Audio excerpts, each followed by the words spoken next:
We'd like to welcome you to the virtual kitchen table. We are Haley from Taking a Kinder Path, Ashley from Ashley as Mama and Storytime Shelves, and myself, Erin, from Everlearning.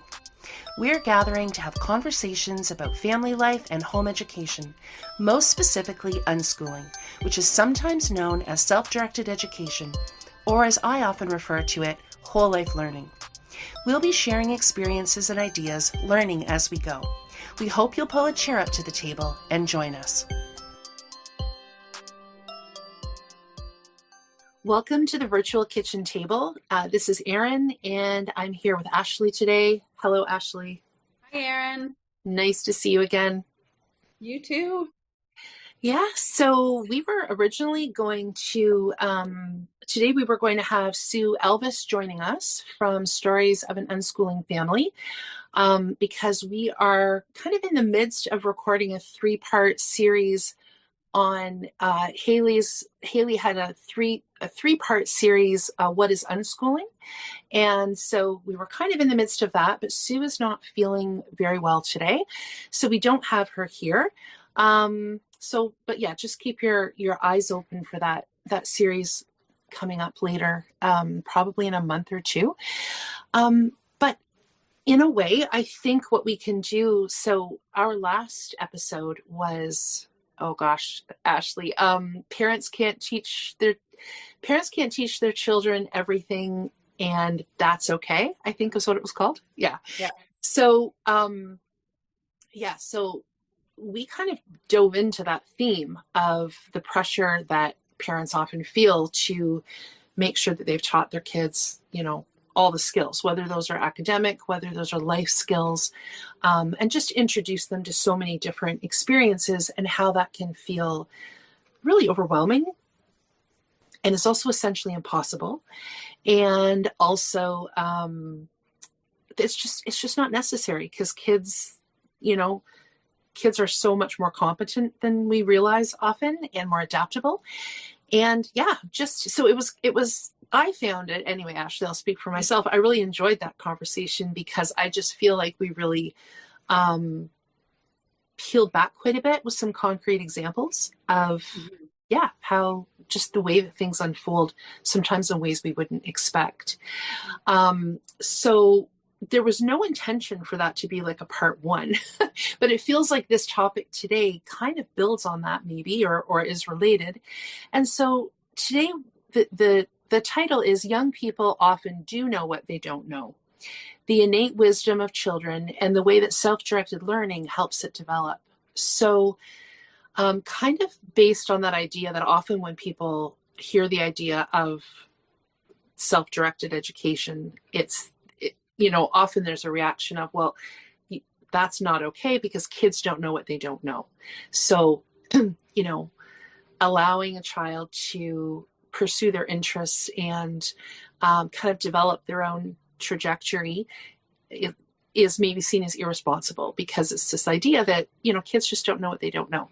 And so I think we are never here talking about, we're always talking about partnership with our kids and support, and often leadership, right? We are older, we do have more resources, but I think what we find is that when kids have the time and the space to make choices for themselves, that's actually a skill that they start to build. And innately, most humans kind of know we know ourselves pretty well, and kids know themselves pretty well. And then having that time to just further develop that sense of themselves and those interests and skills over time actually allows them to be stronger at that. So I think sometimes when people express doubt about self-directed learning, they probably don't have a lot of exposure to kids who have practiced self-directing their learning, right? So they're thinking about kind of the masses who are often being told what to do for hours a day. But when kids have that freedom and that support in following their path, they become really wise and they become really self-reflective. So so we'll kind of tap into that a little bit today. But Ashley, do you have any thought, like anything to add to that at this point, or? No, nothing specific. but I'm excited to have the conversation. And I think it really will kind of carry on with that last one. And yeah, I haven't listened back to that episode, but I've continued to think about it quite a bit after having that discussion. And then in just thinking a little bit today about what we're going to talk about, I think there will be a lot of connections and going back and forth and stuff. And of course, I feel like always I think back, I think about my own kids and our family and what we're doing now, which is so different than how I grew up. But I started to think about, my younger self as well, and the times that there was like, whether it was school or whatnot, like more structure around me versus more of that free time and how that looked and how that felt. And how that's, yeah, different. Like my kids have so much of it. Yeah, so I think probably good to dive in. Yeah, okay. No, that sounds good. And I'm laughing about the fact that you're saying you've been thinking about it more since our conversation, because as you know, I've been sending you all these links of examples because I would really encourage anybody who's listening to this to also listen to that other episode because I do think it's related.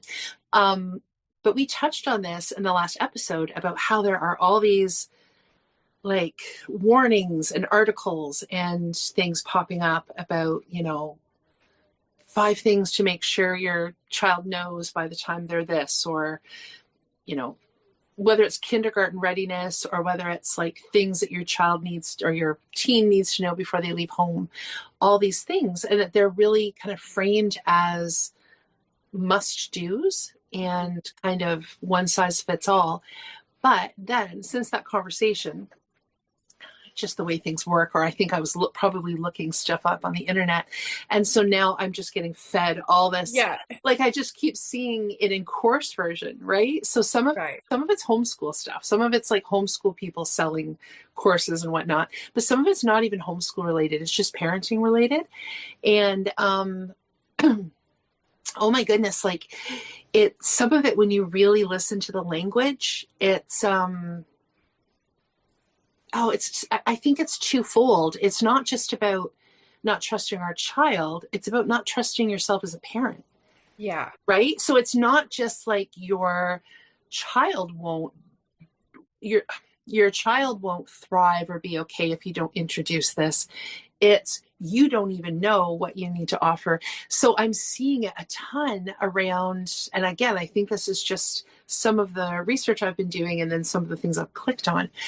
But there's a whole bunch of stuff around like life skills for teens. And today something popped up for me around like parenting and relationships, the parent-teen relationship. And it's often framed positively because they're trying to sell you something. Mm-hmm. But at the end, if you're really kind of listening throughout and then often that final kind of like sales pitch, it's very much based, it's very deficit focused, right?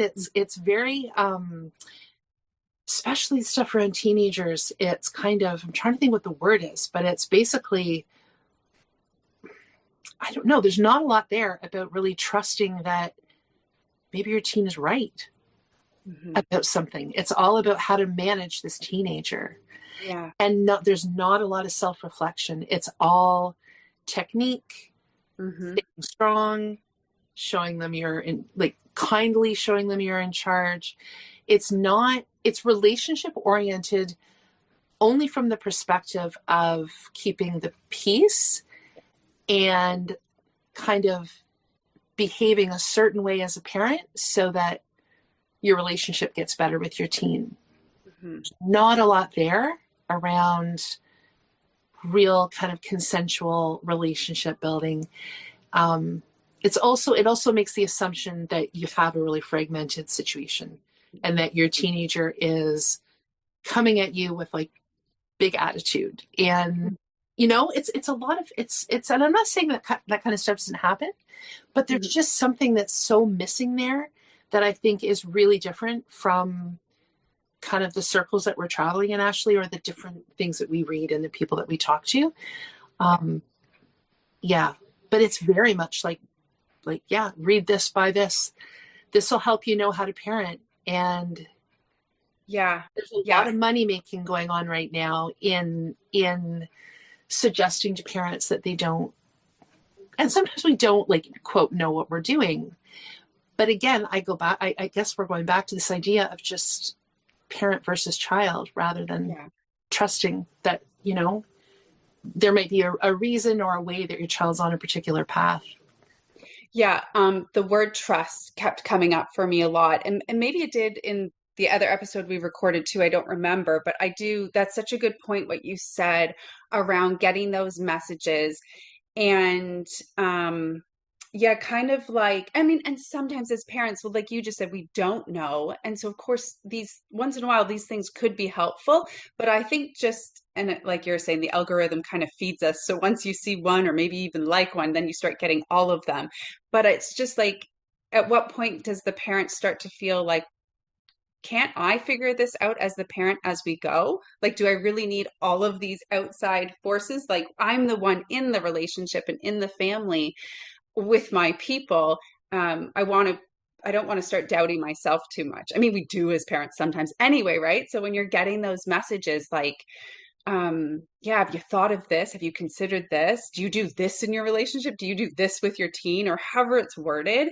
I just think, at what point do we start feeling like we need other people providing those resources or answers for us? And again, of course, sometimes it can be helpful, but I think just for those of us who do choose to be on social media, especially, you can end up seeing it a lot. And yeah, it's just, I think it can start to maybe cause some issues for some people without, like you, it could cause an issue and you don't even realize the issue has happened, if that makes sense. Yeah.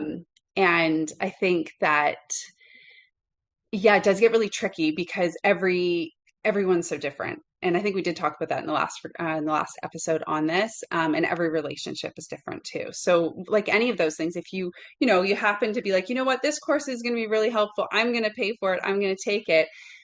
You might get something from it. Like hopefully you get something from it, but it's not going to be the answer if there is a struggle that, you're having, because every relationship's so different.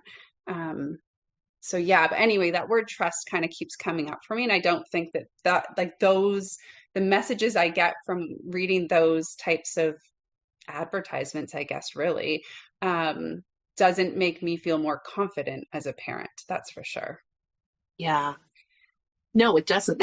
No. Almost and even if you are like, even if things feel like they're going fairly well, there's a moment of like, oh wait, do I, Yes. it's like, it's, yeah. And the other thing I was thinking, because I started to, I am starting to read more and research more about definitely preteen stuff, but even teen stuff. And one, like what you said, is it kind of makes assumptions that like all teens rebel, that there's strife in the teen parent relationship, that's the norm. Um, but it doesn't, I don't know. I feel like sometimes I read those things and I think that if I were to take maybe that advice and go kind of with that approach with my kids, they would look at me like, who are you? What are you doing? Yeah. So it's kind of like when the kids were younger and I'd come across those parenting books, or, whether it was a blog or whatever, and it would have those little scripts on what to say in certain situations with when your kids were really little. And I remember sometimes trying that out out of desperation, right? You're trying to figure out how to help them get along or stop taking toys from each other or whatever it is. And you would try to implement another thing. And they could just tell that I was trying something.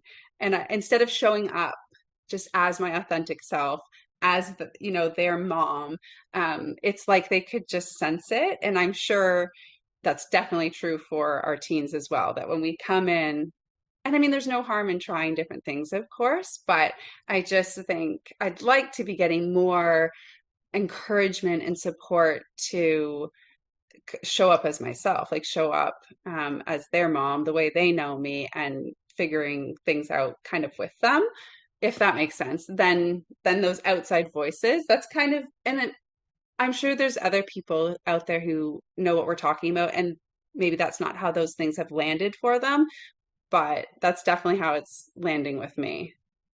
Well, it reminds me of something that I've mentioned. I mean, I know I talked about it in the episode that we did Haley had that idea about having an episode about lists, and I remember I talked about it there, and I feel like I feel like it's come up during other conversations too. So I know this is not a new thing for me to say here, but um, there could be all these cool ideas on homeschool blogs and in homeschool books about having, kind of a family planning meeting, about what everybody's goals are for the year and what everybody wants to do.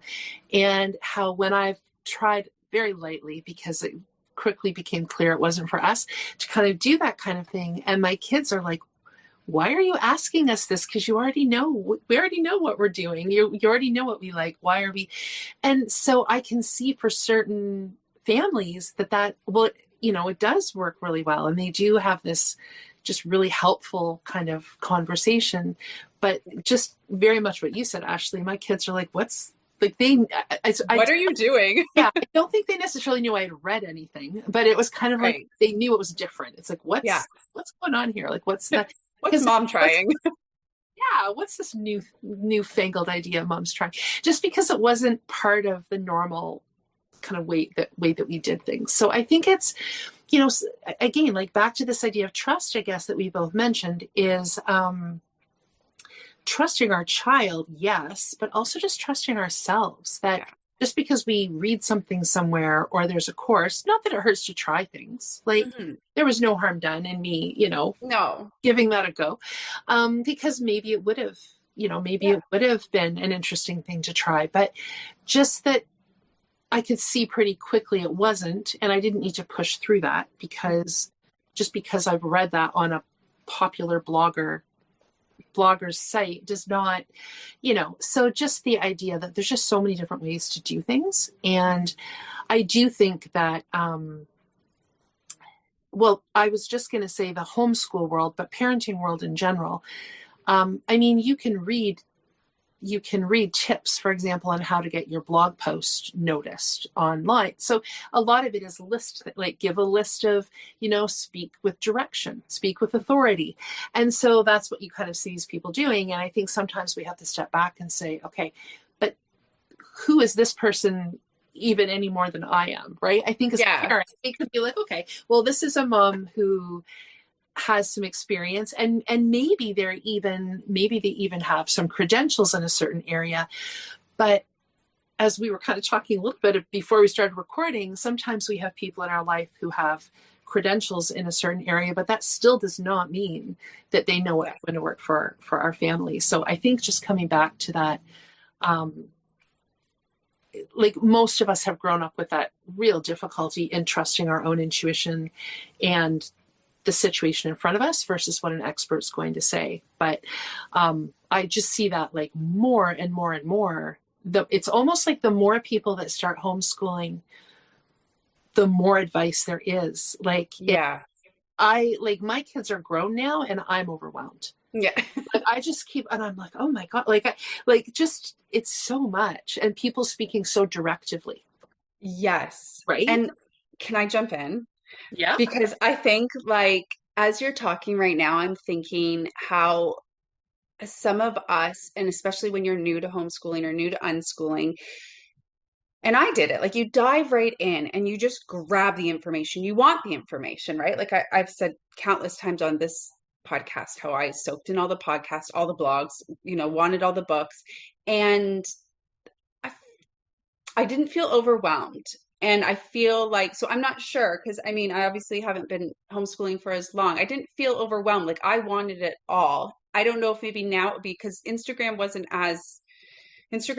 now isn't what it was when I started homeschooling. Like it's just exploded and it is overwhelming now. And I think when you're new at it and you're looking, especially if you didn't, if you didn't grow up homeschooling, you're trying to figure it all out. So well, I say you want all the information. You probably at this point don't want all the information because it is overwhelming. There's so much out there. So now it's sifting through what you do want.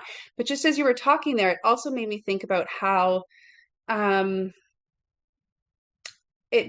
made me think about those of us who went through the school system and how we did grow up being told what to do, having a teacher guide us through. If we were stuck, we asked for help. If we were unclear of what to do, we knew who to go to. And or there was a textbook in front of us with like a list of things, do this step, then do this step. Rather than, like, I kind of think what we're going to be talking about today is the, I don't know, encouragement and support to trust that you can figure things out as you go. And not to say that a teacher or a parent or a guide can't still have a role, of course, but that there's more encouragement. And I'm just thinking about myself, and I'm thinking about kind of all the parents who grew up in like more of a school system where, well, and on top of kind of being told what to do, um, being like how do I put this? Like wanting to do really well, worried about failing. So now for those of us who went through that and we're trying to do something different with our kids, we're trying to homeschool, and you're new to homeschooling, you're trying to figure it all out. When you see those things pop up, I could just imagine me with my notebook, just trying to record it all. And it's a lot. And then once you start getting into, and because I tapped into, I want to say only, like I'm trying to think, I don't think I ever paid for anything like as far as like a homeschool. No, that's not true. I did eventually, for my birthday, I bought myself a, I don't know, homeschool introductory course or something. But for the most part, like I was just listening to podcasts, like getting all my everything at no cost. But when with all, like you said, there's more and more now available that I don't know, it has a bit of a different feel to it when, and I don't think there's anything wrong with it. And I'm sure there's great things out there that's really helpful for people. But once people start spending money, I don't know, it just comes with a different, um, I don't know, different feel to it, I guess. Yeah, yeah. And so, okay, so because you're really good at note taking during these Mhm. conversations, Ashley, can you remind me? Because I actually want to come back to that. This, um,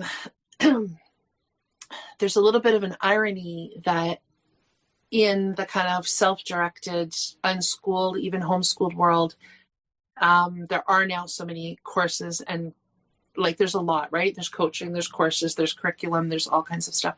So I do want to come back to that a little bit, just the challenges and kind of maybe paradox of that, but also some of the things that might be really good about it, because I Hmm. think that's so different. That's something that is,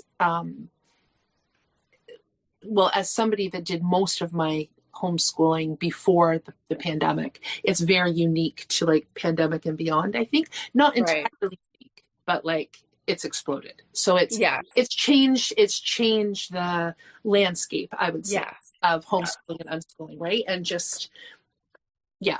So yeah, remind me to come back to that. And also I want to come back to conversation that we had in the virtual kitchen table community about just like media and books and kids. So yeah, I'm going to come back to those two things, but I don't want to go too much further without just giving a couple of examples. One in particular that led to me kind of coming up with that wording, that original part, the first part of the title around kids offer, or sorry, young people often do know what they don't know. And it was around, it was a conversation I was having with a young woman, she was maybe 21 or 22, came up through very much like outside of school, lots of, I mean, I don't know whether they would term them, what they would term themselves as far as their homeschool philosophy, but definitely had lots of space, lots of kind of room to be herself and pursue her own stuff. And so she was somebody that I was talking to about doing some mentorship with some of the work that I do, that I've done for years, with kind of larger vision planning with families who have a family member with a disability, whether that's an adult or a child. And it's funny because part of what I do, I look at a lot of resumes in a week because part of what I do is like recruitment and interviewing for different positions for families. So I often find when I talk to people, and And it's people in general, but it's often people that have maybe just graduated with maybe a certain degree, like undergraduate or postgraduate, a diploma, whatever. Maybe they have certain work experience, but people, and of course you're presenting confidently in an interview. So I'm not putting this down. It's just something that I notice, that the work that I'm involved in is so not black and white. And you're working with so many different types of families, and it's so multifaceted, and it's so much driven from the person and the family out. It's not like I'm with an agency and it's like, well, here's our program. I'm literally connecting with people. It's almost like an unschooling contract. You're really developing a vision for that person's life, and then kind of all the details around it. And I've been thinking lately, especially with some of my families that I work with who are older, like the person is older and the parents are aging as well, how I've really needed to almost get to the age that I am to be able to do the level of work that I'm doing, because there's just so much life experience that's kind of needed at times. And so when I was talking to this young woman, I was so like, she had just graduated with a degree, and she had done a year working with people in a different sort of an environment. And it's like, you're trying to figure out, because I've talked to so many people of the same age, and I'm trying to figure out how to, like, what am I going to say? Because it's great that you're confident, but how do I kind of slow things down? Like this has to be like a slow learning. It's not, you don't just kind of do a week or two and you're ready to roll. Like it's really getting to know various families. And I mean, Ashley, you would know this even just from getting to know different homeschool families. It would be like starting to homeschool and somebody saying, okay, I'm going to give you a homeschool 101 and you're going to understand what homeschool families are like. And it's Right. not like that. It's like over time, Yeah. you maybe go to a co-op or you connect with somebody online, and you start to see these different nuances. And yeah, so there's a lot to it. And so I was thinking to myself, okay, how am I going to, because I want to be encouraging. And Yeah. I want young people, it's great that they're confident, right? And she did work hard for this degree, and she has worked hard in this work she's been doing. So Yeah. I'm having this inner dialogue of, okay, where's my, what do I say and where do I come in with it? And then she says, I'm explaining some of the things just that, it would be kind of interesting for her to tap into. And she says, so this, and she said, but I think what's coming up for me is like, I'm assuming that being the age I'm at, she said, like, it's great that I have this degree and everything. She said, but some of the things you're telling me about, she said, it's going to take me some time to get the life experience to kind of really give some experienced input on this, but even for the families to respect that I might have that. Right. Mm-hmm. And so anyway, so she went on and she elaborated more than that. And as she was talking, I was like, oh my gosh, she talked for like probably 4 or 5 minutes. And I was like, so she totally knows what she doesn't know. And she talked about it. I mean, I won't give the whole spiel because I can't remember it, but it was so eloquent and so clear and so humble. And it was just like, so these are the things I imagine I don't know. Where would you suggest that I kind of start to gain that experience? And this is kind of the angle of things I would be interested in going in. And I assume I probably need to know more about that. Like, what would you suggest? And it was just such an interesting exchange. And of course, I was relieved because yes. I'm like, oh, I don't need to break it to her that she doesn't know everything. Right.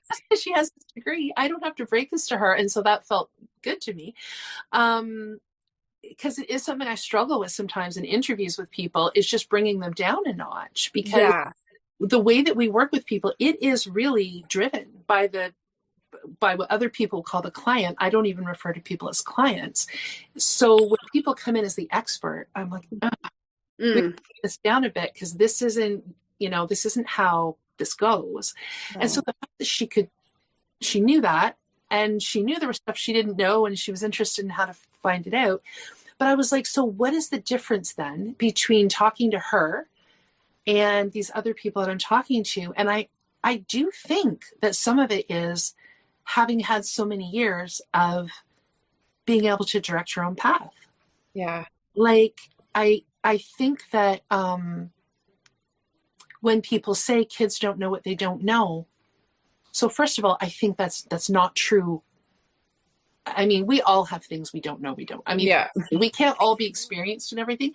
And all of us have those moments where we find something out and we're like, oh, I didn't even know anything about that person's experience or the experience of living here or doing that. So of course but I think it's true of all of us.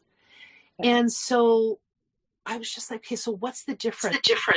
I think there's something there. I think that when kids have had experience with trying things, being in a situation where it's okay to fail at something, it's okay to change their mind, it's okay to try something different. There's not this, I don't know, it's just it honestly is almost like a degree of wisdom or skill that kids actually develop over time. So I think where I was going with that, when people kind of say, oh, kids don't know what they don't know, or they need to, they would know what they were supposed to learn, or kind of what they're missing. I think some of that is because we don't have a lot of experience with kids who have had practice doing that, or who are Mm-hmm. even being asked, Mm-hmm. right? Yeah. So I have so many thoughts now. Just as you were saying that, I was saying, or I wrote down a note, like the idea that it's okay to fail and all of that. Also, that like it's okay not to know. Because that I can even think back as a kid, and I was not comfortable a lot of times, not like saying I don't know. I felt like I always should know, or I didn't want to appear like I didn't know. Um, and I mean, I'm sure part of that's just personality too. But when you're in school, and this would come up outside of school too, but I was in school so much. I did not, I tried so hard to appear like I knew yeah. that didn't feel comfortable to me to not know. And there were certainly a lot of things I didn't know. Um, so I think like, yeah, just listening to that story, like that example, I'm thinking about how that's probably a skill set that was developed growing up, given this space to like, I don't know, I'm just trying to think if it were me, I think I would feel that I was trusted to figure things out. I say figure things out on my own, and you know that I don't mean like completely or entirely on our own. Um, but yeah, just that there was that space and that trust that you can make these choices, you can make these decisions, um, all of them, like the big ones and the little ones. Um, yeah, that's such a good example, and I don't think I see that in a lot of people. And I think that type of stuff follows us far into adulthood. And I just think about people who, like you said, like thinking about like new graduates and like one, there's that excitement. Um, one of the jobs I had, we had a lot of young people come in as a lot as volunteers, but volunteers with important jobs that mattered to them a lot, and paid positions as well. And they were young, and I loved this age group because they did come in confident and enthusiastic, and it was just so great. Um, and there was just so much excitement of like, I want to do this. Like they're passionate and they're ready to go. And I'm like, that's what we need. um, but then there is also this kind of almost like even just wanting to take everything they've learned and apply it. And then there's no space for the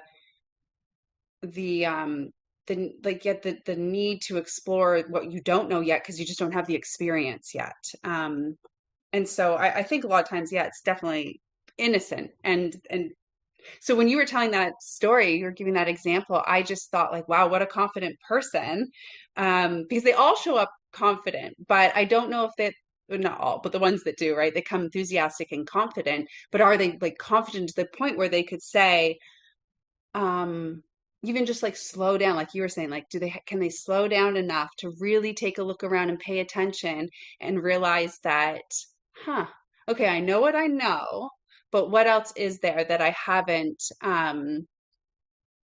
yeah, just learn through experience, I guess. And even the questions that she asked, right? And thinking like, okay, so maybe I need to spend more time doing this or learning this, or like thinking, I feel like that is a skill set that's developed over time, where she's done that before with other things.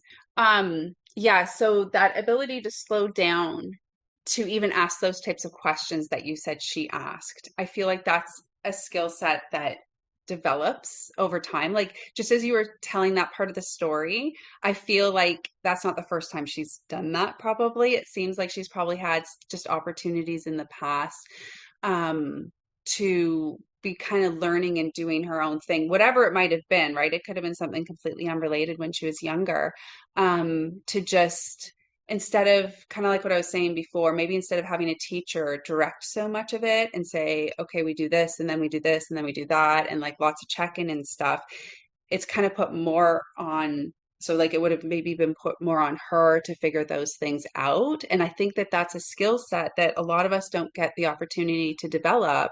And I think that's why we hear so many people talk about like younger people in the workforce, how, I know I've heard people refer to it kind of as like holding their hands, right? Like they need so much encouragement, they need so much direction. They're not working independently enough. I've heard things like that before, and I think it makes so much sense if, what does that brief transition look like? So anyway, I think like it's a great opportunity if young people can just have that time to develop those skills and just even think that way when they're younger. And then I think like that would be so useful later on when you're working in your job. And I think that would be true for like any job. Yeah. Well, yeah. And then Ashley, like I'm thinking as you're saying that too, it feels like there's a distinction between, so I'm thinking of her and I'm thinking of some other, a similar, because that was kind of the example that kind of put that sentence in my head.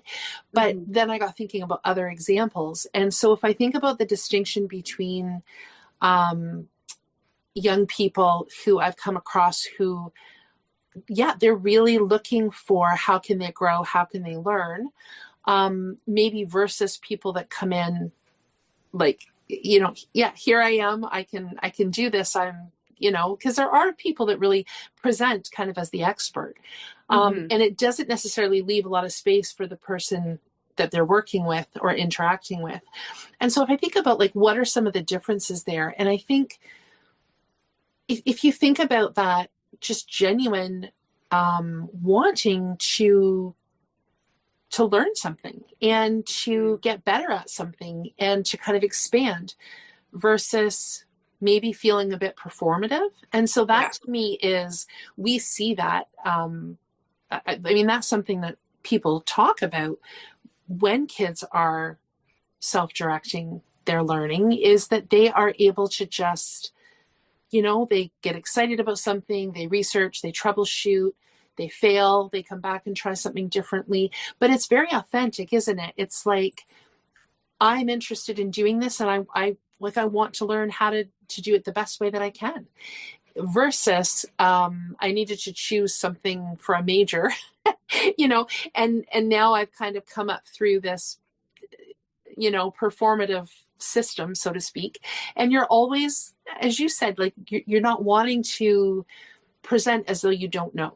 Mhm. And I think that's been one of the most interesting things to me about like reading people's cover letters and interviewing people, is there really is a difference. Some people do come from it in a very sort of humble, like, sure, this is what I bring to the table, but what's expected, and you know thinking about how they can learn and what they would have to offer. And there are other people that come to a interview, and even the way they word their cover letter, I'm confident I can offer. And I'm thinking, well, you don't know very much about the role yet. Yeah. But I know that is like standard job searching language, right? Yeah. It's standard job searching language. So it's not that I'm discounting people based on the fact that they're kind of making those sweeping statements.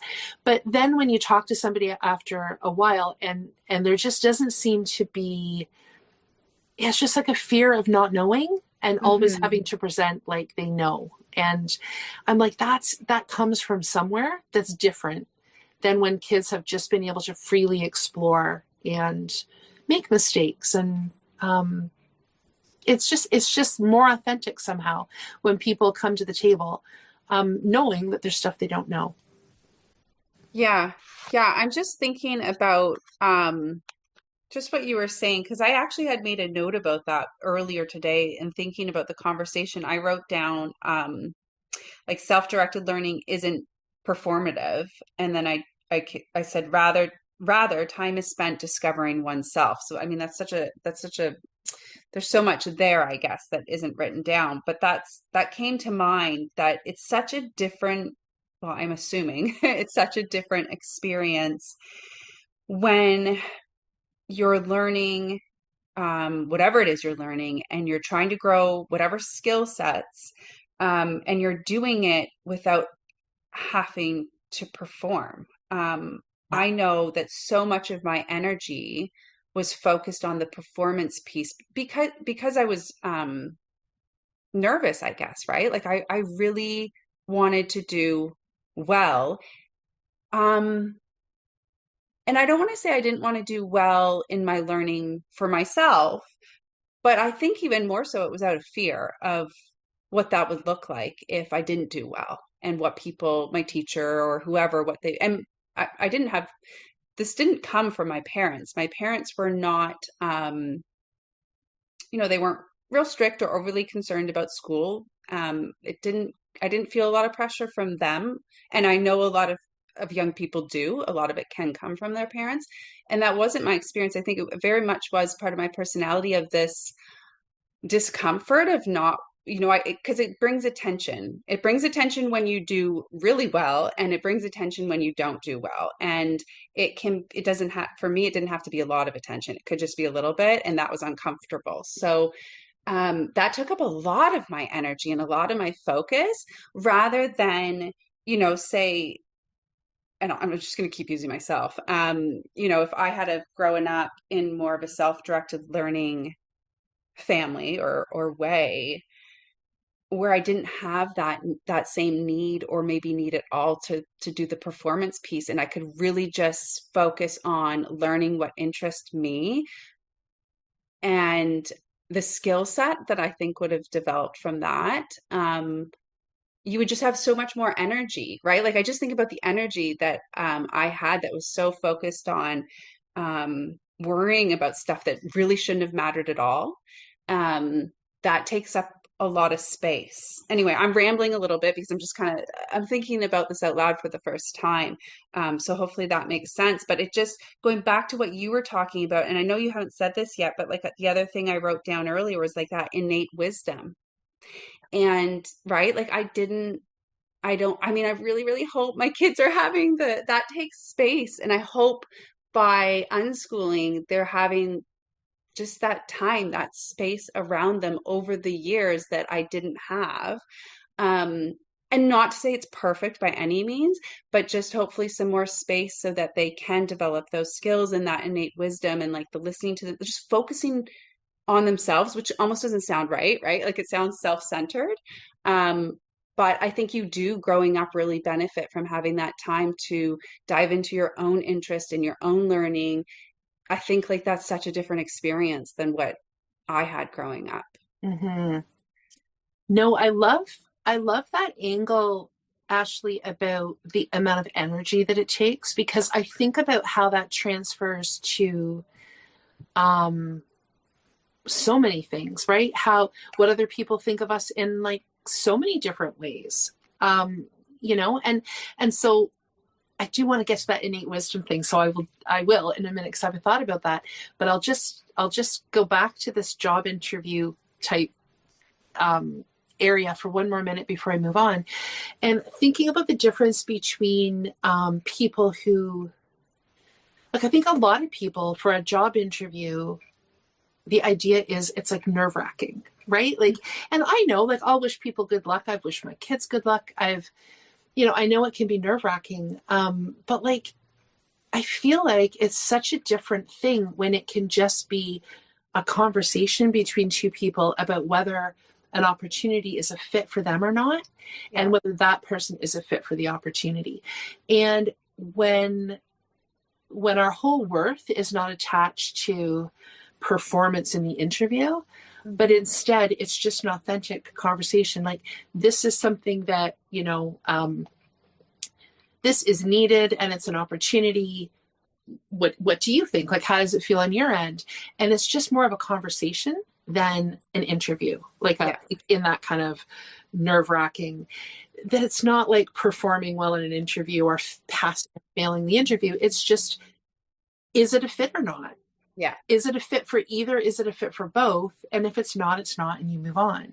Yeah. And I feel like when a child has been able to come up through the years, which is probably, I think, related to what you're saying, without always spending so much time worrying about, like, is their worth going to be calculated based on how they present in an interview?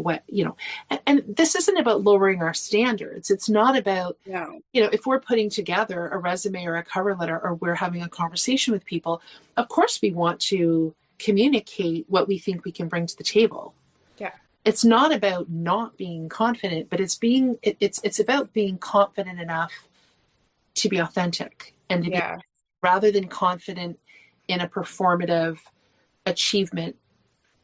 How this goes is going to determine my worth or not, Hmm. kind of a way. So I'm not sure if I'm really capturing what you were saying, but that's kind of what it brought up to me, is that, how much less energy do we use? And I've had that even times when I've gone to meet people to, quote, interview them for, and I've, maybe been at something, beforehand, and somebody will say, "Oh yeah, you've got an interview," almost like it's this huge deal. And I don't feel that way at all. I'm just like Right. meeting with another human being. Yeah. And if they're right, and like, same thing for me, I don't feel a lot of pressure on my end to, like, I'm going to authentically present the opportunity, and let's just see if it's a fit. Hmm. And I just feel like that's foreign to a lot of people, but I Yeah. think I think it's not as foreign to children who have had the space to be themselves, and Yeah. yeah, who don't determine their worth by whether, I don't know, whether they articulate quite the way they want to in, one specific conversation or whatever.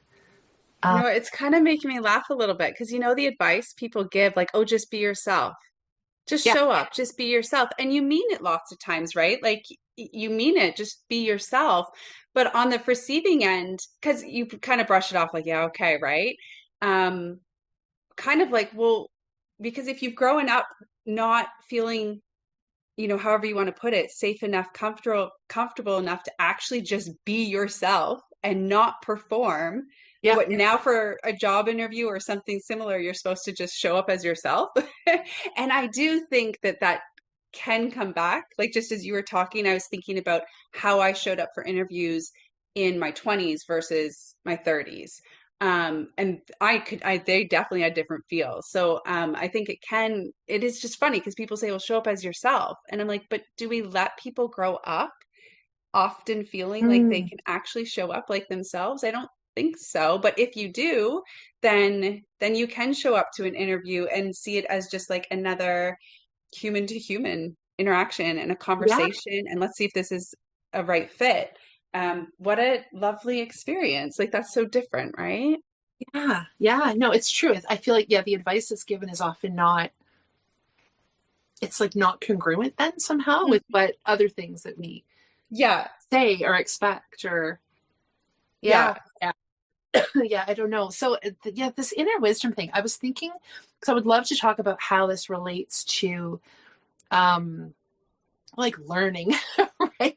The skills and the kind of skills and knowledge and content um, that we think kids need to learn in their kind of like formative, like educational years. But just to even back up to an earlier age than that, I think about how as kids get to be not even too far into their toddler years, they often have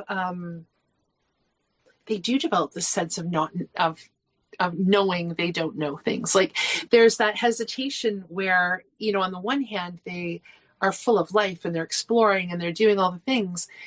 But I mean, kids also do revert back to looking to their trusted adult, right? Like often, whether it's meeting somebody new, whether it's, I think about times where I'm with little kids and there's like I don't know, like a gap in stairs or something, and you see them kind of stop and look at you like, this is different. This is a little bit beyond my skills. Should I try it? Should I not? And so that to me is that innate, Yeah. you can see that they are, oh, this looks different. And of course there's like some kids are much more likely to jump ahead and just try it. But that's like a personality thing, I think. Yeah. Um, a personality thing, I think often is just like how some people just dive into stuff more than others do, Yeah. literally.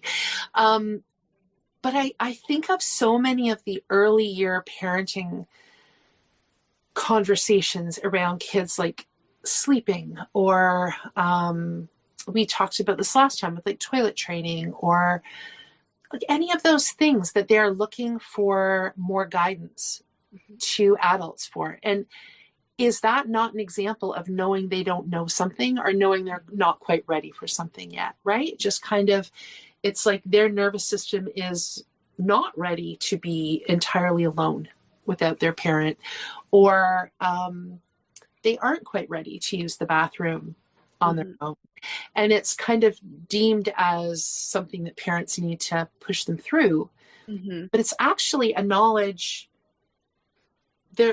they're choosing not to do it because they know they're not ready. And so it's often framed like, at its worst, it's framed as manipulation, but often it's just framed, kids need a push. It's this idea that kids somehow are not going to develop unless we push them to develop, rather than just believing that human beings want to develop. We want to try new things. That kids do. Yeah. But I tend to think that those moments of hanging back is exactly that. They know they don't quite know, or they know they're not quite ready. And so it's actually wisdom and not deficit. Yeah. Yeah. So something's coming up for me that I haven't, like, I hope I can explain what I mean, but just, I thought about it a little bit earlier when I was getting ready, like before we started recording, and then just as you're talking now. So I'm going to try to get it out so I don't forget it completely, and then try to make sense of it. But I'm wondering how much of this is actually adults. I always come back to this. How much of it is like, are we saying kids don't know what they don't know? Or are what we really saying is like almost kids don't want to learn certain things that we want them to learn? So like even the toilet training example, I think there could be the argument out there that a lot of parents toilet train their kids before they're actually ready. So it's like, well, they don't know how to use the toilet yet, or they just don't know. They just need to learn, instead of trusting that maybe they're just not quite there yet. Or, and I think what originally made me think this thought is I just like did a quick Google search when you sent me the topic, because I wanted to see what would come up. And it was really interesting. And a lot of it was academic based. And it was kind of like, that kids need adults to show them the things that they don't know yet, because how else would they know that learning, and it had like all the academics in there, the math and the science and the history and the geography. And I was like, I just started to think it's like when people ask about unschooling, this idea that, well, they're not just going to choose to do math, or they're not just going to choose to learn this. And I don't know. I don't know how to make sense of this thought, but I just really wonder if sometimes a lot of it is not so much like, I think I'm not saying that that isn't a thought that people have, that children don't know what they don't know, but I wonder how much of it is about like, if we don't get them to learn to do this now, like we know that this is important for them to learn for later on. They just don't know that yet. Am I making any sense? Makes total sense. It makes total sense. And I feel like it kind of brings us into this idea of like, as often the way that I see it kind of phrased in more detail is, oh yeah, that unschooling stuff, or that self-directed learning. It sounds nice, but given their choice, my kid would just sit and eat chocolate all day and play video games 7 days a week. That's how it's, right? Like that's the longer version of they don't know what they don't know. It's basically they don't have the capacity to understand what's good for them. Yes. But I know what's good for them as the parent. Yes. Thank you. Right? That's what I was, yeah. No, I think you described it perfectly. But that's what you said there. Yeah, the way that it gets broken down is more specific than they don't know what they don't know. It's kind of like, that might be good for some people, but I know my kid, and they, they definitely won't be interested in learning to read. Or they would never have any interest in learning historical events that I think are really important for them to know. Yeah. Right? So it's just this assumption that they're not going to want to know those things. And so I feel like it's two different things. It's the assumption that they're not going to want to know, but it's also the assumption that you are right about what they need. Yeah. Right. So the assumption that they need to know all of that. Right. So, I mean, I think in this literature, I mean, we do live in a world with, I'm trying to think the word is, there's a lot of words out there, a lot of words and a lot of things that need to be decoded for day-to-day life. So it's that idea that because that's the case, kids at some point are going to want to learn that, right? And so I think where we get stuck is this idea of people just go so far, people get so black and white about it. So they picture the child having to learn this entirely on their own. Whereas if I have a child who is wanting to navigate the world in a way that's beyond their current skill level, then that's like a conversation that we have. And if they're not picking up reading, or they're not, picking up those things in the way that is allowing them to do those things, then we talk about how they can be supported to do that. Yeah. But I think what ends up happening instead is, it's a lot of this, well, they'll never, but I also question, like, what's the attitude that's being given around reading? Or, reading is just one example, but it's one that people talk about a lot. And so there are kind of these arguments around kids can't possibly learn to read without direct instruction. And then maybe there's the other end that says they can always learn to read without direct instruction. And I don't even think that's the question. It's like any of us. For some of us, certain things will come pretty easily and naturally. Maybe not, though, in the timeline that somebody else sets for us, but at some point they might. And there might be some of us who those things don't come as naturally, and so we do seek out supports to gain those skills. But there might be some people who, if they were given a much longer length of time to learn it, they actually would pick it up really quickly and naturally, right? And I think reading is just a perfect example of that. We just don't know because we cut it off quickly. Yeah.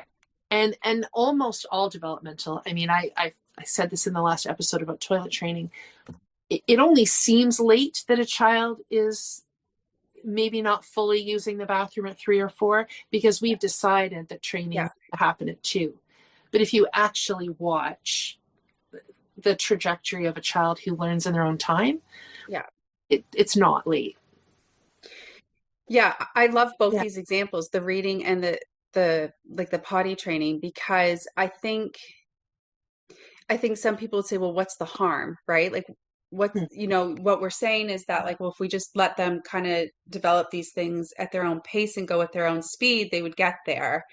And I think some people would say, yeah, but like, what's the harm in helping them get there earlier?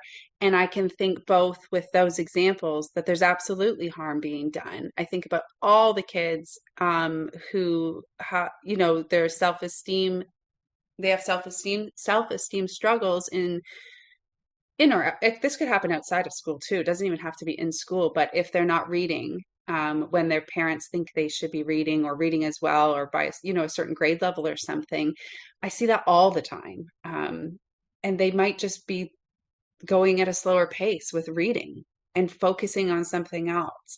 And if that fear wasn't there and that pressure wasn't put on, that child's self-esteem could maybe be just fine Hmm. because they might not be having troubles. They're just not there yet.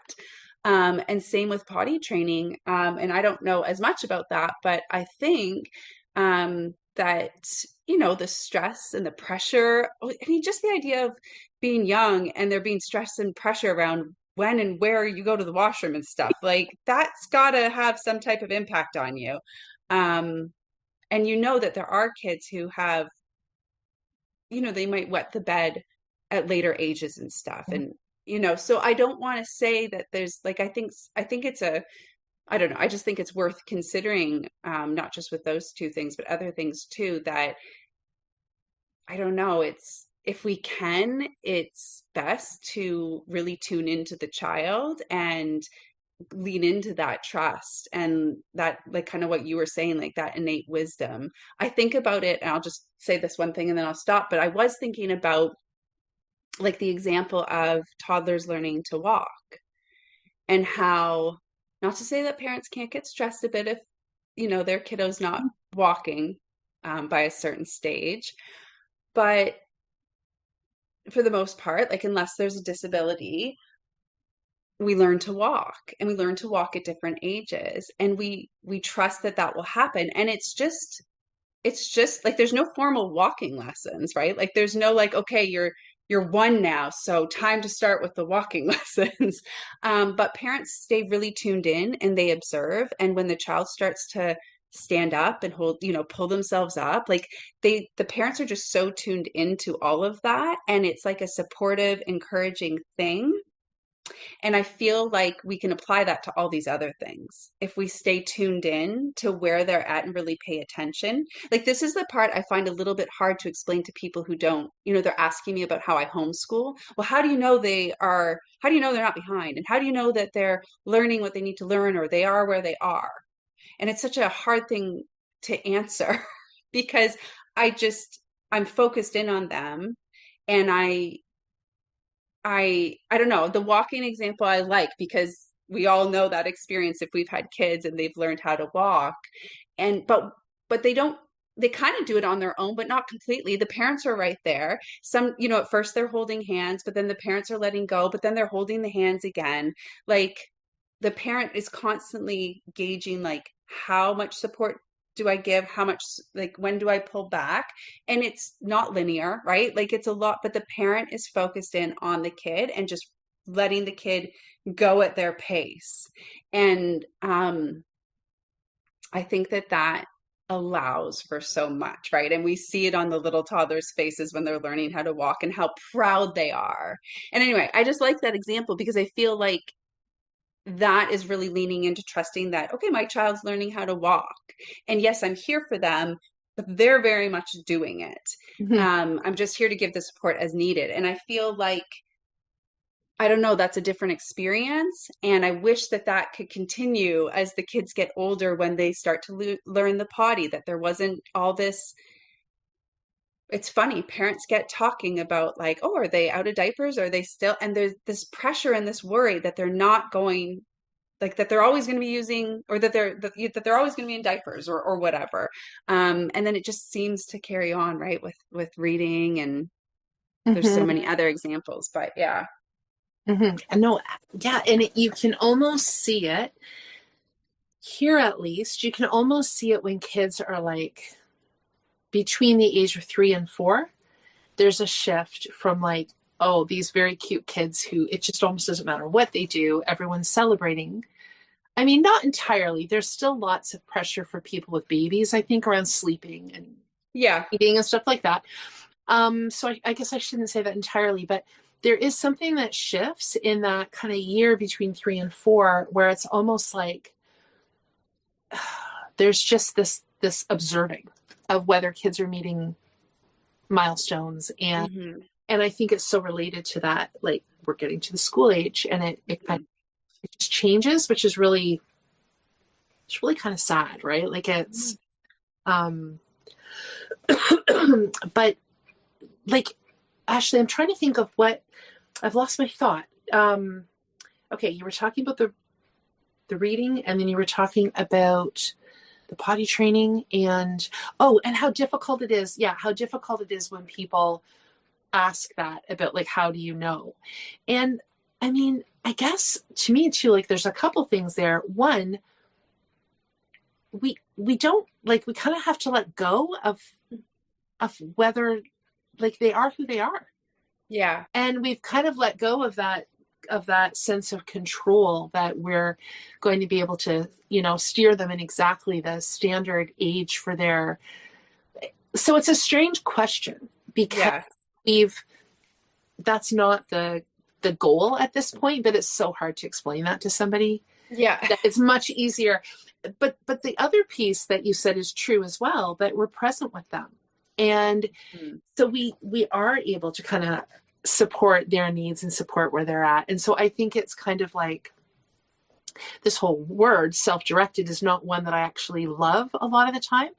But in this particular situation, I think it's self-directed does not mean what's the word I'm looking for? It doesn't mean unsupported. It doesn't Hmm. like if I'm directing my learning in a particular direction, I'm going to gather resources. Probably, right? Even if they're me looking them up myself, Yeah. I'm going to be, whether it's learning from YouTube, whether it's accessing a course, whether it's talking to somebody. A very few of us just well, none of us just goes through our life and doesn't access support or information from anybody. So I think part of it is people react to the word. Um, but yeah, no, I loved that point you made about just how observant we are and present as parents, and that kind of connected to that other piece I was going to come to about the about books and stories and reading, because part of our conversation earlier today in the virtual kitchen table community, we had a Zoom discussion, and part of it kind of veered in the direction of books and kind of, I guess, media in general, but it was mostly around books and just I mean, we talked about everything from like banned books to recommended books to all the different things, but that when we are so present with our child, we can get that sense of what they're ready for and what they're not ready for, and what is too intense for one kid, but maybe it's just the thing that the other kid is craving. And so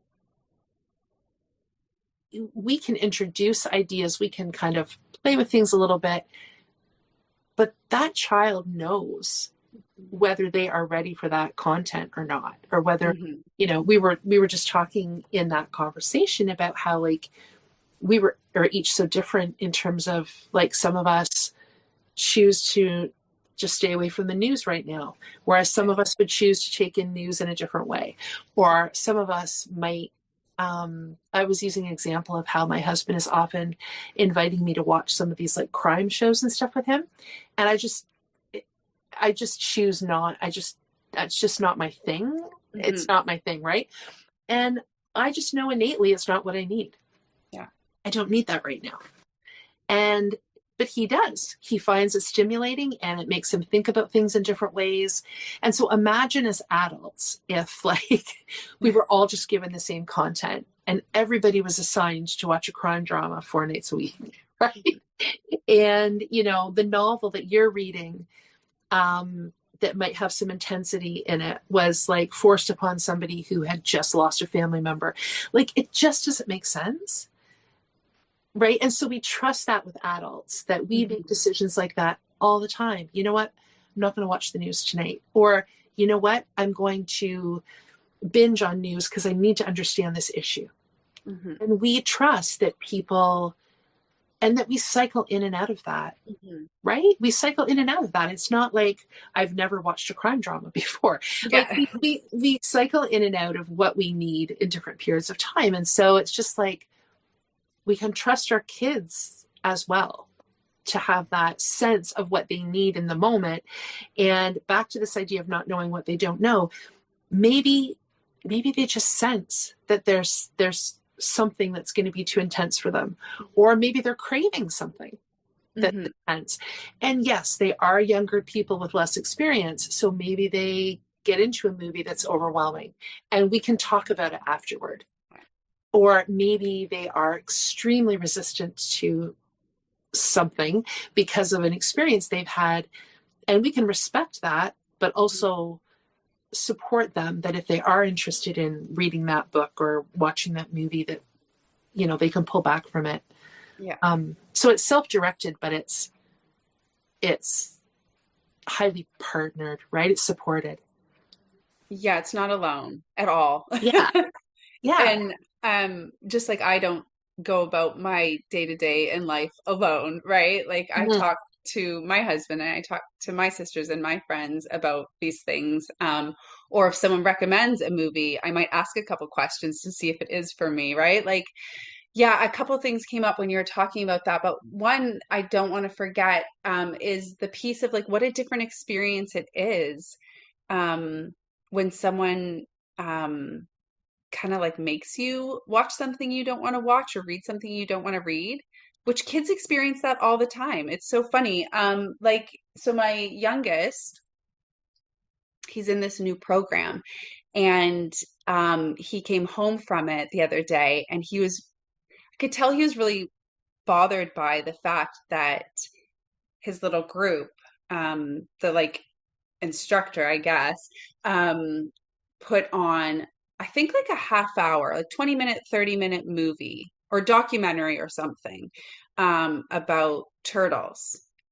And I don't know, he told me a bit about it, and it certainly sounded like something him and I would have watched at some point. It didn't seem like something that, like, he didn't talk about it, and I thought, like, oh my gosh, like, you must have hated that. Um, he was really put off by it and he was really bothered that he had to sit there and that the group had to sit there because he said that the other kids weren't interested in it either and it's not what they wanted to do and it was boring and they had to sit there and I said, oh my gosh, like how long was this? And he's like, I think he said maybe half an hour, and I'm thinking, and I was like, well, that's not very long. Like, but he was really bothered, and I think it was probably because it felt to him, I don't know, very like just didn't feel good that he was kind of made um to sit there and watch this. Like there wasn't much. I don't think the person was strict about it or anything. And maybe he could have excused himself and gone and done something outside while they all watched it. I don't know. But it just makes me think about the experience of getting to decide whether you want to watch the thing or read the thing or listen to the thing when it's kind of put like we don't. And I mean, some people might listen to that and think like, well, sometimes as adults, you have to do things you don't want to do. Well, and yeah, that's true for all of us, and that absolutely happens. But like, he didn't have, like, that's not an example of that. Like, he didn't have to watch that movie. I don't feel like he has to go through those experiences to be able to handle when he has to do something he doesn't want to do. So yeah, there's that, right? Like that experience of, I mean, and it could have, like, maybe he would have even really liked it, but I wonder if he kind of like put a wall up and thought like, I'm not even going to give this a chance because this is being forced on me and this isn't feeling good and this isn't what I want to be doing right now. In different situation, he might have been really into it. That's the sense I got. So there was that thought. And then, oh, I'll just quickly share the other thought was around what you were saying about like trusting our kids like you would trust anybody else, that they know themselves best. And I was just thinking about one thing that's come up for us that I'm sure has come up with for other people is, the kids wanting to watch scary content. Um, so again, it was my youngest actually who I don't know, more than a year ago now, a couple years ago maybe, was kind of really interested in scary stuff. I think it started with like he wanted to watch a scary movie, and we thought like he struggles with nightmares, and we were like, oh gosh, this doesn't seem like a great idea. Anyway, we ended up finding ourselves we read some like Goosebumps books for people who are familiar with the Goosebumps books. So, scary, but worked for him, and that was enough for him. So it was like just that kind of idea of doing it together, right? Like recognizing that he knows himself, he's craving something, he's looking for something, he wants a bit of a scare, maybe he's wanting to test to see how much he can handle. But also, not just putting on the scariest movie or saying like, yeah, have your pick, go at it. Because we knew that, you know, that could end up really badly for him. So it was like doing it together as a team. Not just brushing him off completely and ignoring it, but also not just being like, yeah, go on your own, figure that out all by yourself, right? It was very much like you said, a partnership. So Yeah. Well, and I'm curious about that because that's like, so he knew in himself that he wanted to probably push himself a bit to kind of have that experience of being scared and sort of, but there's something there to me too about that, like knowing what you don't know. Like it seems like he was pretty open to, like he communicated with you guys that he would like to have, like it's almost like he also wanted to make that decision in partnership, kind of knowing that his parents would have some perspective and that you guys know him really well. And so right. what you did, Ashley, you found like, okay, this is the desire. Can we find something that we think we could start with, or that feels, and see if that kind of scratches the itch, so to speak. But I feel like it's not like he's off sneaking, like he kind of knew. I'm not suggesting you'd have to sneak to watch something scary, but do you know what I mean? Like it sounds to me, I don't know how the whole conversation started, but it sounds like it happened in communication. So I feel like often when our kids come to us with something like that they would like to try this, or they'd like to, there's a little bit of that knowing that they don't know, in the sense that they have an innate sense of what their needs are in that moment, but they're running it by you because there's pieces you might be able to add that would fill in some gaps for them. Yeah. And I hope that, like there's been times too where I think part of it is that he trusts us.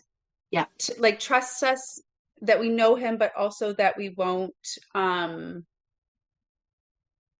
like brush him off or not take his needs or even just interests seriously, that like we are available, I guess, to have those conversations and to like figure it out together. And not to say that it's perfect, or that, I mean, I think at one point he even got upset with us because I don't know if I think he requested a specific movie, and we were like, I think it had some other stuff too that we were concerned about, not just scary. And we're like, that's definitely not for kids.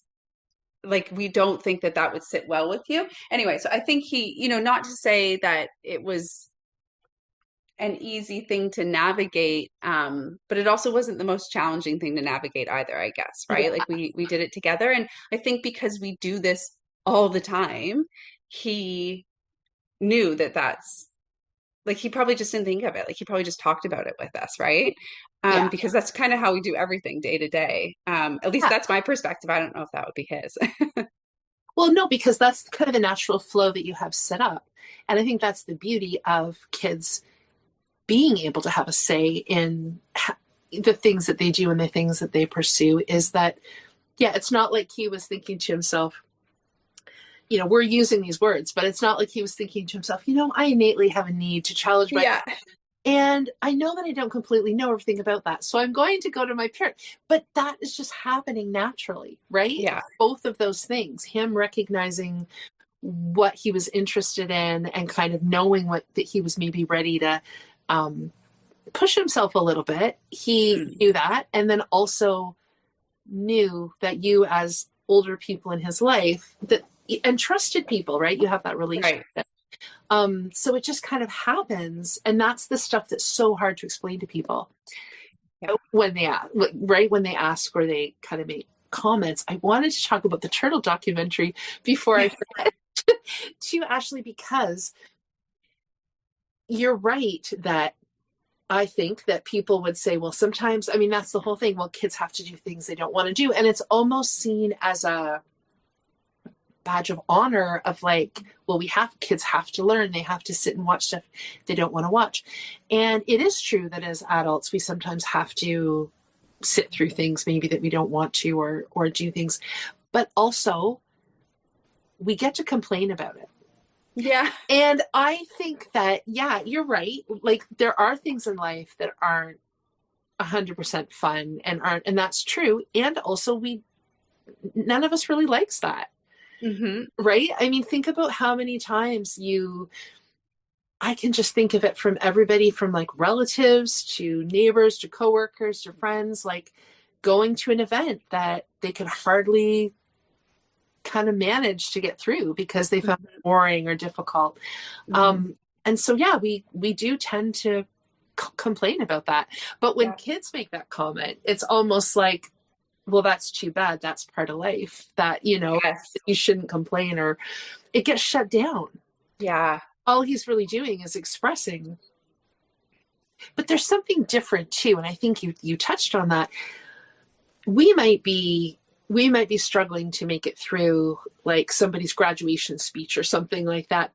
But when the sole purpose is presenting something for kids and none of them are interested and you can move forward with it, that feels different. That's not a natural sitting through. That's a forced.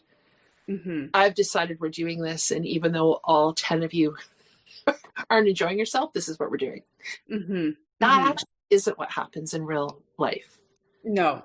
Like, no. So no, like I'm thinking even in the workplace, right? Like say you have to watch a training video or something and it's like, oh, we got to do this. But it's like, we're all there because we want, or we need the job that we're in. Right. So there's always, it's tough to compare because kids and adults aren't often in the exact same situation. Right. But I love what you said about like, adults get to complain about it and they're met with whatever support, comfort, validation, whereas kids are like, oh, well, that doesn't sound like much to complain about. Like you got to watch a movie or a video or whatever, right? So instead of validating how they feel, for sure. Yeah. So it's just it's kind of an interesting thing. But so I'm just thinking like as far as any of the other kind of something else that comes up to me from sort of an academic learning standpoint is, I mean, math is obviously a big one. People will talk a lot about math and how, math skills are important. And again, I think I would say something similar about math that I said about reading, which is that as kids need things, they learn them.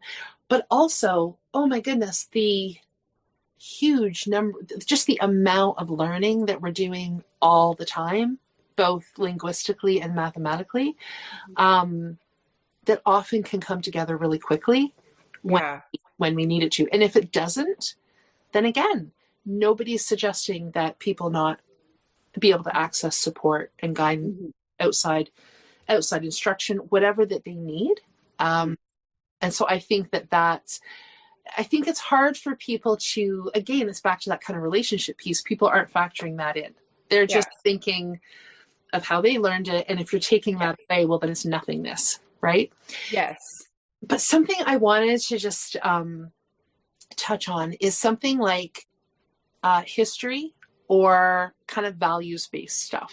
And those are two different things. But people will talk a lot about how it's important to learn history, often so that when people understand history is less likely to repeat itself is the line that people will often use. I am somebody who I did introduce a lot of historical stuff to my kids. We went to lots of historical places. We read lots of books.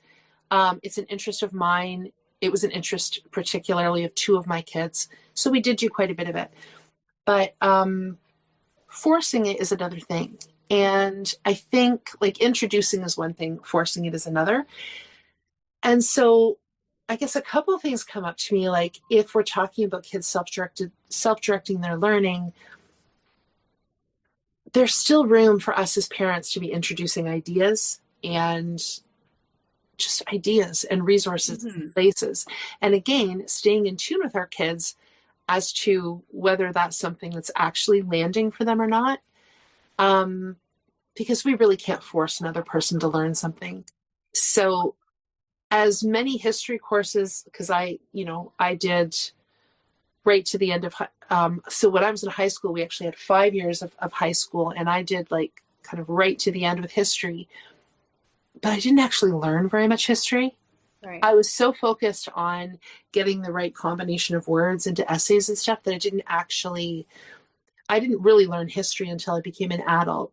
And, so again, I think this force feeding of facts is not going to land unless kids are ready or interested in it in the beginning. So we can talk about do I think there's value in learning about history and the different sort of ways that people have lived and the different things that have happened to them? I do. But that's my value.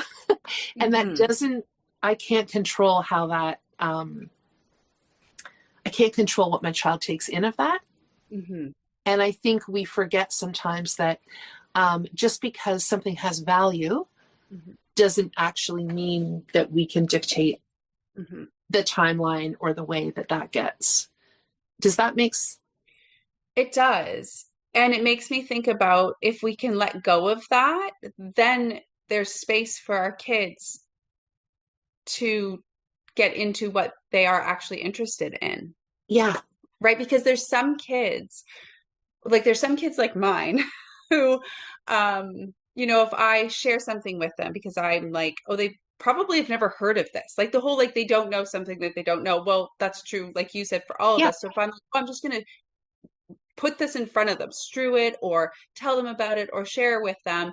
And if they're interested, great. If not, okay, well, they know about it now. But if you,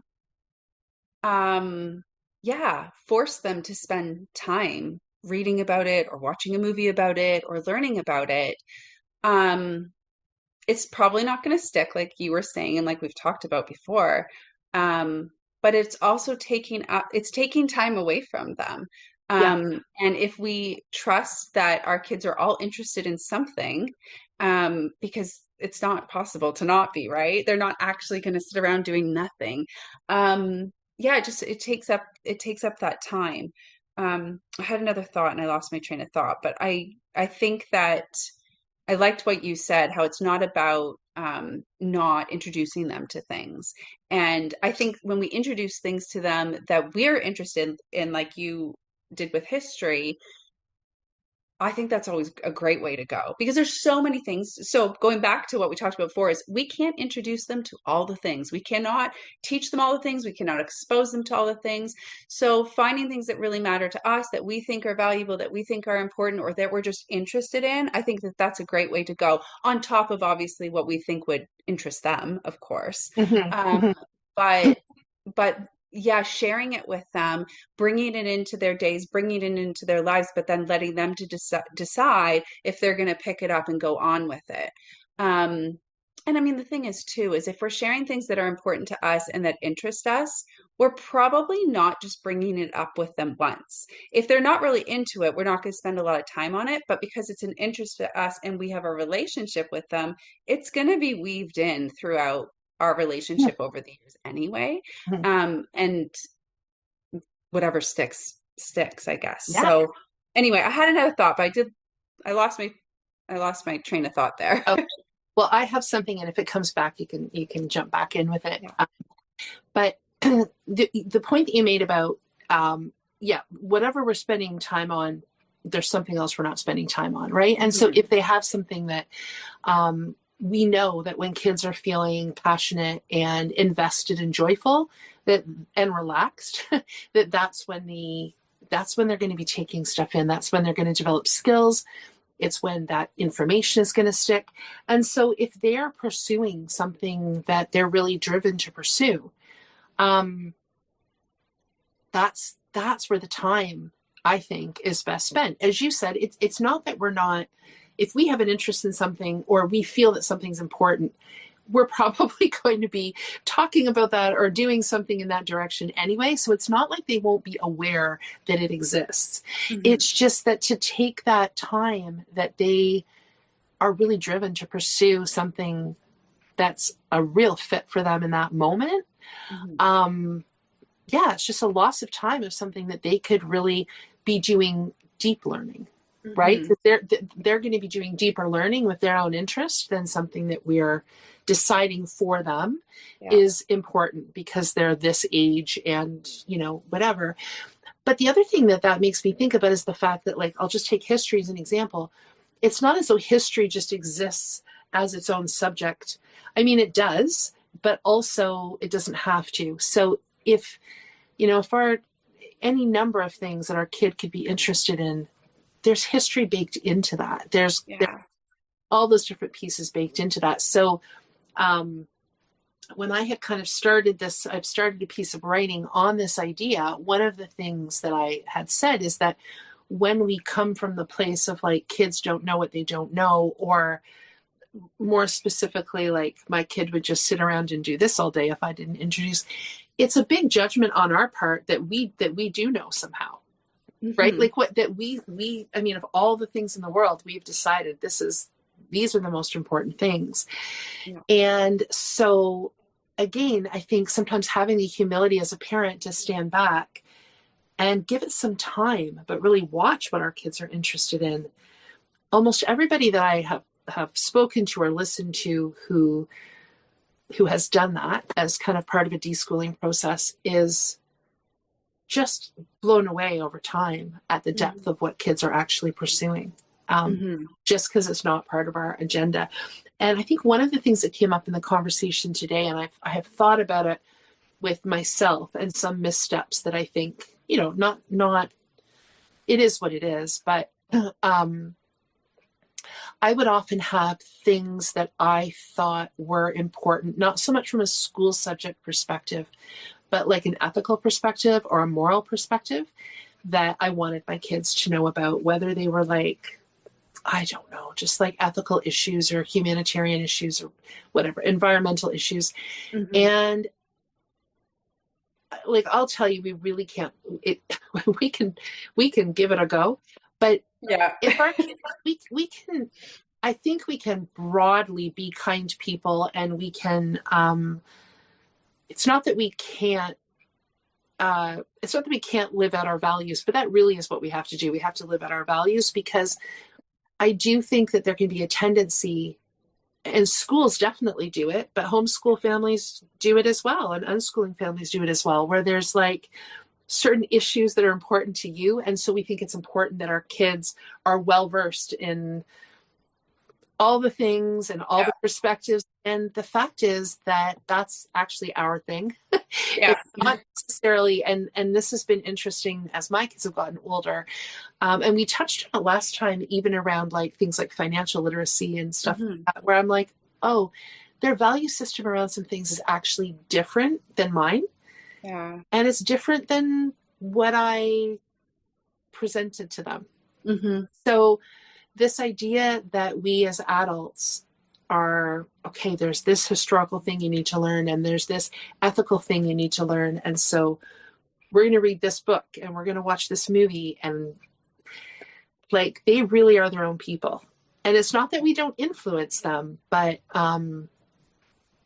like the human spirit and drive is strong. Mhm. Like, It they is. they are their own people. I remember what I was going to say now, and it very much has to do with this. And it's they're very much their own people, but I think about, and this is actually what I would have been like. But I can think of some kids I know now too, who like are so eager. There's so many different ways I could put this, but I'll just say it this way. The kids that are so eager to please their parents or please their teacher. So when that's what I like to try to be careful with. Because I think some kids can seem happy and content to soak in the history that mom's talking about, or, you know, the financial literacy information that's being shared, whatever it is, they can seem very like, yeah, I want to be doing this too. But what they're really wanting to do is please their parent, or, you know, their relationship. They just love their parents so much and they love their relationship and they love spending the time together. Like I'm not even saying it's a horrible thing, but to just I think it is helpful to be mindful that there are some of those kids who might you might notice later on, like much later on, that like, oh, I thought you were really into this. I thought you were really, and then they're kind of like, no, I just really wanted to do it with you. And maybe that's all fine still. Like I don't want to, but I was just thinking, like, my kids are not like that. I think my youngest used to be more like that.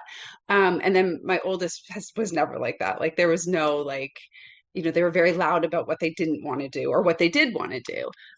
But not everyone's like that. And I think that that's something to be careful with too. And I can't, anyway, that was what my thought was. I can't remember. I think I had more to say about it, but I think that was connected to what you were just saying as well. So I wanted to add that in when it came back. Yeah, no, absolutely. No, and I think it's such a good point, Ashley, because I think that, yeah, we assume, right, that because certain kids will listen and they'll perform and they'll please. Mm-hmm. And I think something that's come up for me, a word that's come up for me a lot, is how much I've just noticed, and I'm just going to say human beings, because it's not just kids, it's just adults, it's people that I know, people that I work with, people that I just interact with, how like ultimately we're very self-preserving, I think, as human beings. And so we will work hard to preserve that sense of self. Mm-hmm. And sometimes, you know, sometimes that looks like pleasing somebody else, but eventually when it's safe, we will come back to what, you know, when people are adults and they're kind of, you know, quote, on their own in the world, and they don't have to have that teacher approval or that parental approval. Ultimately, we preserve our sense of self and what. So I think so much of what we do is around self-preservation. It can look opposite. Right. If we can be following along, and then when we don't have to anymore, yeah. You know, all kinds of people do that. They shed beliefs that were pushed on them or whatever. Yeah. So yeah, it's just kind of an interesting thing that I think this just like illusion of control to begin with. Mm-hmm. So if we can just really honor the learning and the living that our kids are already doing, mm-hmm. Because we're not controlling it as much as we think we are. Yeah. So, yeah. So, okay. Anyway, I'm aware of our time. So yeah. Did you want to, I did make a note that you wanted to come back to talking about the challenges and what's good about, you know, like the paying for courses and coaches, curriculum, things like that. Did you want to? Yeah, I will. If you have another like couple minutes, I'll touch on it quickly. I can. Yeah, sure. Yeah, it might be like a bigger topic at some point, but yeah, right. I mean, curriculum would be a perfect example with this piece that we're talking about like what should our kids be introduced to, and what, you know, the idea that there's this kind of like standardized idea of what kids should be learning. And yeah, just that I think the more, so it's always, I'm not going to say it's always been, I would say that for many years, there have been homeschool families that have over time developed unit studies or curricula or, you know, any number of things. But that it seems to me like that was always kind of a small proportion of the population, you know? Mm-hmm. And most of homeschooling was just being with your kids and connecting with other families. That was mm-hmm. kind of what it was about. And I do notice that with this kind of, so I think there's a few things with the pandemic that happened. One was many more people started homeschooling, which is, I think, is wonderful. And then secondly, I think because of so many of the sort of the global lockdown, people went so much online. Yeah. And so there was online connection before, but it became very, very strong, after the pandemic, during the pandemic and after the pandemic. And so what I see happening is it's almost like homeschooling and having a business, or homeschooling and becoming an influencer. It's almost like they're hand in hand. And like for years, people just homeschooled. They focused on their and they built community, right? They built local community. And so it's just gotten, I think if you're new kind of starting, it's maybe before you would meet a few local families, they would introduce you to some stuff, you'd read a couple books, you might order a curriculum, you might go to a curriculum fair and try a couple of things. But now it's just like there's so much. Yeah. And I think it's hard sometimes to differentiate between what is information and what is a sales pitch. Yeah. A little bit. Yeah. Sometimes even a lot. Like it's just feeling, it's just really changed the landscape when they're, but the flip of that, you were talking about how you were able to kind of get a lot of information without having to buy maybe more than like one kind of homeschool 101 type course. The flip of that is that we do have all these people pouring time, I mean, myself included, pouring time and effort into things. And it is nice for people to be able to access some payment at times. And so all I was going to say is it's a catch-22. Yeah. As I love the idea that people, and predominantly women, right? So that's the other thing, is that this is it's a body of work that so many women are doing, and not entirely. There are men doing it as well, but I mean, it's been, the majority has been female. And so it felt like this whole kind of like raising and educating of children that had no monetary recognition. And so it's wonderful that there's the option for monetary recognition but at the same time, it can be a bit overwhelming.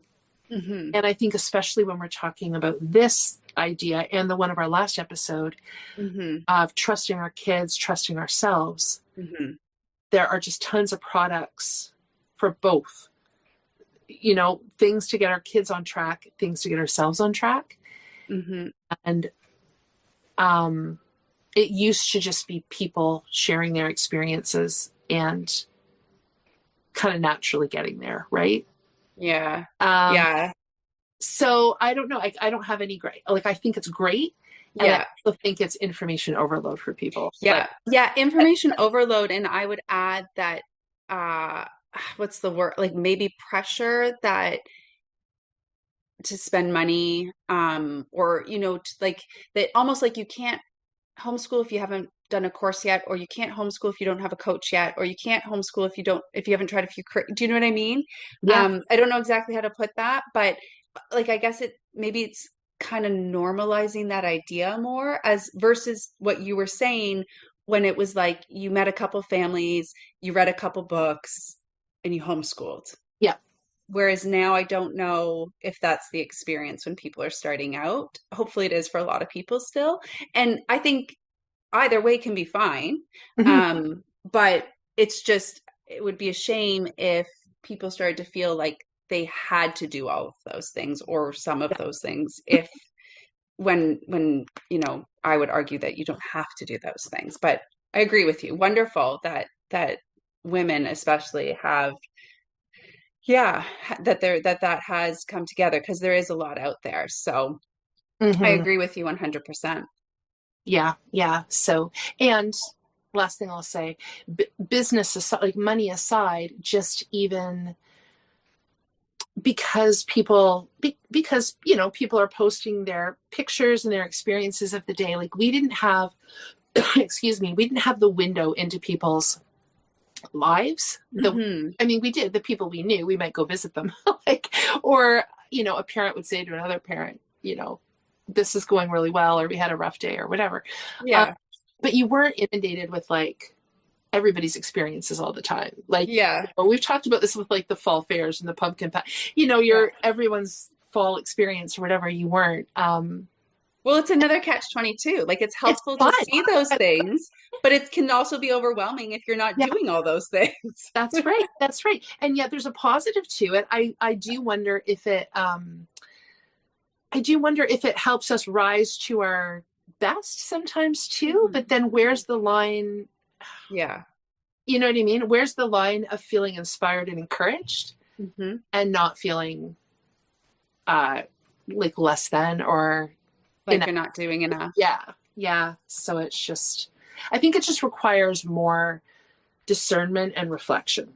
Yeah. I think is what it is. Yeah. Yeah.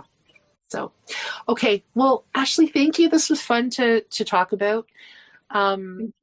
And I guess we keep trying to remember to add, leaving a review or a comment, or a rating, hopefully a positive one.